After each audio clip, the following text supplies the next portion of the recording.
अस्सलाम वालेकुम नाज़रीन, सराबर कदा आपसे मुखातिब है। कुछ आमतरीन खबरें हैं आपके सामने रख देते हैं, लेकिन ये खबरें ठीक नहीं हैं।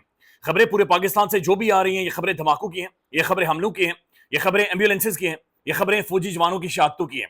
ये खौफनाक सूरत हाल है जो पाकिस्तान के अंदर डेवलप होगी। बल्कि आप यूं कह सकते हैं, समझ नहीं आती बातों का यकीन माने कि मैं किसके हाथों में तलाश करूं लहू अपना। सारे शहर ने पैर रखे दस्तानी, किसने तजुर्बा किया था, ये किसने इस मुल्क के साथ खिलवाड़ किया है, और ये किसने इस मुल्क को खौफनाक उस आग के अंदर झोंक दिया है कि अब महसूस हो रहा है कि यकीन माने कि अल्लाह ताला रहम करे, लेकिन आज नहीं तो कल शायद मैं और आप भी ऐसी खौफनाक सूरत हाल का शिकार हो जाएंगे। ये सिर्फ आज की प्रोमिनेंट पाकिस्तान की अंग्रेजी अखबार ये डॉन न्यूज, इसकी खबर सुने। KPK braves over half a dozen terrorist attacks, 9 terrorist killed, और ये डीआई खान के अंदर हुआ है। Lakki police repulse assailants, gun down militants, Bannu police fend off ambitions, policeman targeted in Bajaur bazaar, Lashkar Islam founder killed in Peshawar blast.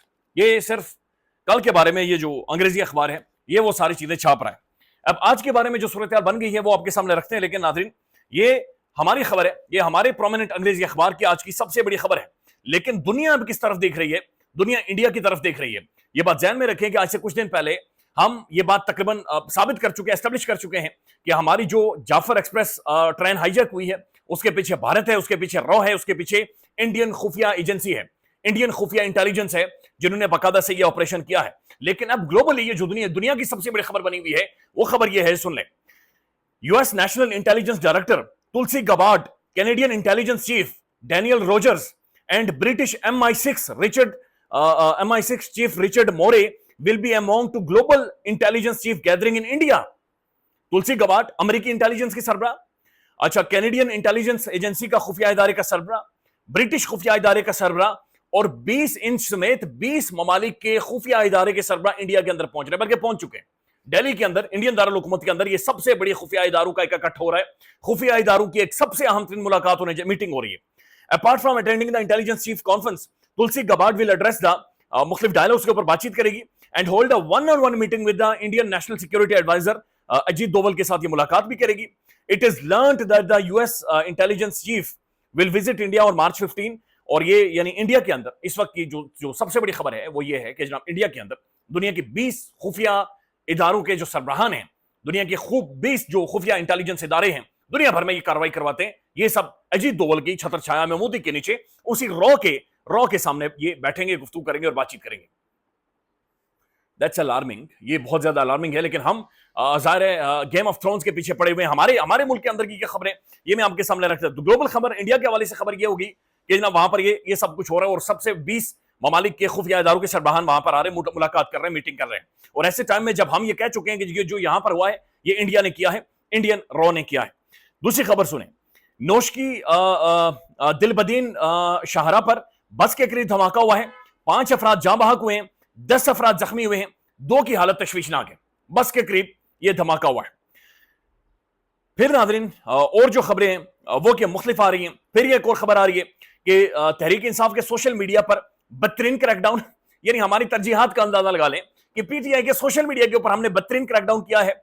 और खबरें ये आ रही हैं कि शहरियों को घरों से अगवा करके नामालूम मुकामात पर मुंतकिल किया जा रहा है, किसी के खिलाफ कोई मुकदमा दर्ज नहीं हो रहा और ना ही उनकी गिरफ्तारी जाहिर की जा रही है। तो पाकिस्तान के अंदर साथियों के ऊपर केसेस एफआईए बुला रहा है, फलाने इदारे बुला रहे। और अब ये खबरें आ रही है कि रात को भी इस्लामाबाद से मुख्तलिफ जो तहरीक इंसाफ के सोशल मीडिया एक्टिविस्ट थे, नौजवान थे, लड़के थे, उन्हें उठा लिया गया है और नामालूम जगह पर उन्हें शिफ्ट कर दिया गया है। अख्तर मैंगल साहब ने जी खुला नंगा एक खत भी लिखा है, और ये खुला नंगा खत अख्तर मैंगल साहब ने एक ऐसे टाइम पर लिखा है जब बलूचिस्तान वल्नरेबल हो गया है, बलूचिस्तान एक नो गो एरिया बन चुका है, बलूचिस्तान के अंदर जिंदगी बिल्कुल रुक गई है, थम गई है। वहां पर हर घंटे दूसरे घंटे आपको जो खबरें आती हैं ये खबरें खौफनाक है और ये खबरें अफसोसनाक है। अच्छा, उसके ऊपर यानी अंदाजा लगा लें, टीवी को कहा जा रहा है खबरें रिपोर्ट ना करें, सोशल मीडिया को कहा जा रहा है ऐसे खबरें रिपोर्ट करें, कुछ सुनने मारेंगे तुम्हें, इन्हें उठा लेंगे, तुम्हें मारेंगे, तुम्हारे ऊपर केसेस बना देंगे, वल्नरेबल कर देंगे।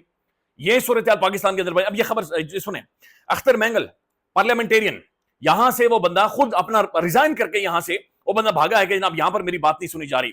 अब ये उन्होंने खुला खत लिखा और ये सुनने से ताल्लुक रखता है। अख्तर मैंगल साहब कहते हैं ये एक खुला खत है, ये हर उस शख्स को पढ़ना चाहिए, ये हर उस शख्स के नाम है जो हमें समझने का दावा करते हैं। लिखते हैं, मज़ाहिया बात यह है कि आप में से अक्सर ये समझते हैं कि बलूचिस्तान सिर्फ ग्वादर तक महदूद है। ग्वादर एयरपोर्ट, ग्वादर डेवलपमेंट, ग्वादर के बारे में बातचीत करते हैं।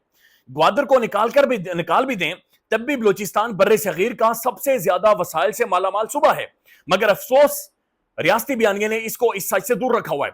اچھا، ہم نے بچپن میں معاشرتی علوم کے اندر بھی جو پڑھتے تھے، معدنیات، قدرتی وسائل، سونا، چاندی، تانبا، پتہ نہیں زمین کے نیچے گیس ہے اور پتہ نہیں کیا کیا چیزیں ہیں، اور وہ ہم پڑھتے تھے جناب معاشرتی علوم کے اندر، اور وہ بلوچستان میں۔ یعنی ہم جب چھوٹے تھے، ہمارے دادا پردادا ہمیں کہانیاں سناتے تھے، یہ ملک امیر ہو جائے گا، ہمارے پاس بہت بڑے خزانے ہیں، 10 سالوں بعد نکلیں گے، 15 سالوں بعد نکلیں گے۔ پھر تاریخیں بھی دی جاتی تھی، 2000 جب آئے گا یا 2020 آئے گا، 2015 آئے گا، یہ خزانے نکلے ہوں گے اور ہم امین ترین ملک ہوں گے۔ اور حالت یہ ہے 2025 میں کہ ہم دہشت گرد ملک اصل میں ڈکلیئر ہو چکے ہیں۔ دیٹس ویری سیڈ، لیکن اصل میں ہم ڈکلیئر ہو چکے۔ اب ذرا حقیقت کی آنکھوں میں آنکھیں ڈال کر دیکھیں۔ اختر مینگل کہہ رہا ہے بلوچستان وہ خطہ ہے جہاں ریکوڈک کی زمین میں سونا اور تانبا دفن ہے، جن کی مالیت کھربوں ڈالرز میں ہے۔ اگر یہ وسائل بلوچ عوام کے ہاتھوں میں ہوتے تو شاید آج وہ دنیا کے امیر ترین لوگوں میں شمار ہوتے۔ پھر جناب پھر سینڈک ہے جہاں کے خزانے نکالے جا رہے ہیں، مگر ان کے وارث آج بھی بنیادی ضرورتوں سے محروم ہیں۔ یہ وہ سرزمین ہے جس نے پاکستان کو قدرتی گیس دی ہے، جس سے پورے ملک کے چولہے جلتے ہیں، فیکٹریاں چلتی ہیں، معیشت پروان چڑھتی ہے، مگر اس بلوچستان کے کئی گھر آج تک اندھیروں میں ڈوبے ہوئے ہیں، چولہے ٹھنڈے پڑ گئے ہیں، بچے سردیوں میں ٹھٹھڑ کر مر جاتے ہیں۔ بلوچستان نے سب کچھ دیا مگر خود ہمیشہ بھوک، محرومی اور لاپتہ افراد کے نوحے سنے۔ یہ کیسا انصاف ہے کہ جس زمین نے سب کچھ دیا اس کے لوگ آج بھی پانی کی بوند بوند کو ترس رہے ہیں۔ جس زمین نے پاکستان کو شناخت دی آج اس کے فرزندوں کی قبریں بے نام ہیں۔ ناظرین دیکھیں، سچی بات یہ کہ ہم نے تو خود ڈاکٹر مہرنگ بلوچ کو یہاں پر رولتے ہوئے دیکھا ہے۔ ہم نے تو خود سردی میں ڈاکٹر مہرنگ بلوچ کو یہاں پر دیکھا ہے کہ جہاں پر یہ بات کرنے کے لیے آئی تھی، پڑھی لکھی خاتون تھی، لیکن اس پر مخصوص قسم کے صافی چھوڑے گئے، لٹرلی وہ مائک لے کر منہ کے اندر گھس جاتے تھے اور عجیب و غریب قسم کے سوالات کرتے تھے۔ یہ وہی بلوچستان ہے جہاں ایک بیٹی اپنے باپ کے جوتے ڈھونڈتی ہے اور جب ان میں سے دھول نکلتی ہے تو وہ ایسے چیخیں مارتی ہے کہ پورا بلوچستان اس کے ساتھ چیخ اٹھتا ہو، کیونکہ یہاں کوئی ایک گھر نہیں بچا جس کا کوئی فرد لاپتہ نہ ہو۔ میرا اپنا گھر نہیں بتا۔ چلو وہ سب تو ایجنٹ ہیں، مگر میرا والد، وہ جو بلوچستان کا پہلا وزیر اعلیٰ تھا، وہ جس نے آپ کے آئین پر حلف اٹھایا تھا، جمہوریت پر یقین رکھا تھا، ہر غیر آئینی طاقت سے لڑا تھا، وہ جو مینگل قبیلے کا سردار تھا، اس کا بیٹا بھی لاپتہ ہو گیا ہے، پھر بھی بلوچستانی غلط ہے۔ اور جب انصاف مانگنے آتے ہیں تو کیا ملتا ہے؟ ہمدردی، پچھتاوا نہیں، سوال پوچھا جاتا ہے کہ کیا آپ خود کو پاکستانی سمجھتے ہیں؟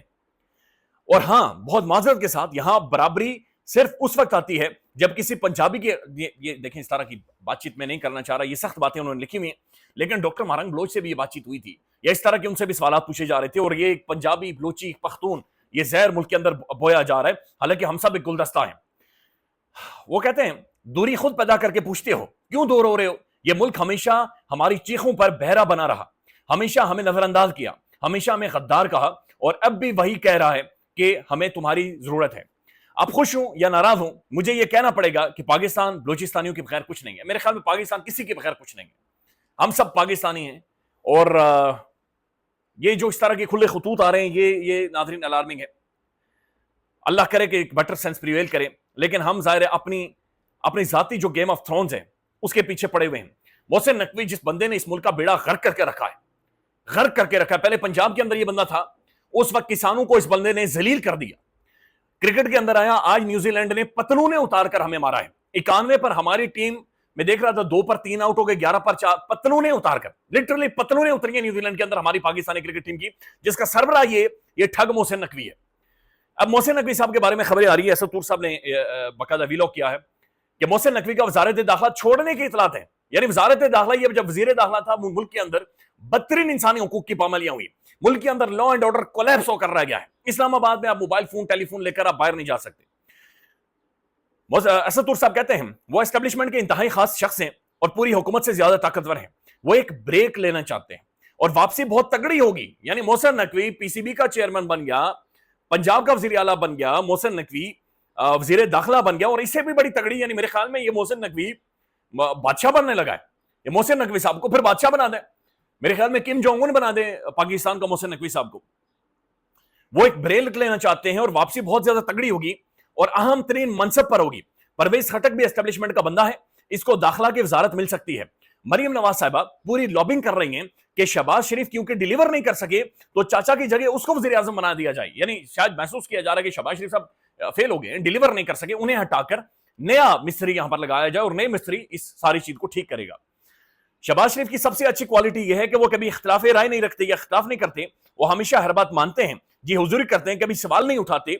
उनको निकाल भी दिया जाए जो वो चुपचाप घर जाकर बैठ जाएंगे, कोई चूचरा नहीं करेंगे और उनके कोई गुफ्तगू बातचीत नहीं करेंगे। तो मोहसिन नकवी साहब ब्रेक लेंगे, ब्रेक के बाद रीलॉन्चिंग होगी और जो दीवार खराब होगी उसे दोबारा से नई मिस्त्री ला जाएंगे, वो ठीक करेंगे। दिस इज हाउ हम चलेंगे इंडिया के अंदर। नाज़रीन, ये जो खुफिया इदारों की जो मीटिंग हो रही है, इसमें बड़ी तगड़ी लोग आ रहे हैं। रॉ जाहिर है अपना जो अजाइम है उसके पाकिस्तान को लेकर वो टारगेट कर रही है। ये बात याद रखेंगे, रॉ ना सिर्फ पाकिस्तान में बल्कि कश्मीर में भी, रावलाकोट में भी उसने टारगेट किया है। पाकिस्तान के अंदर चुन चुन कर लोगों को, शख्सियात को, हमारे इदारों के लोगों को टारगेट कर रही है। हमारे फौजी जवान शहीद हो रहे हैं, हमारे लोग शहीद हो रहे हैं, हमारे मुल्क के अंदर लॉ एंड ऑर्डर की सिचुएशन इंतहाई खौफनाक हो गई है।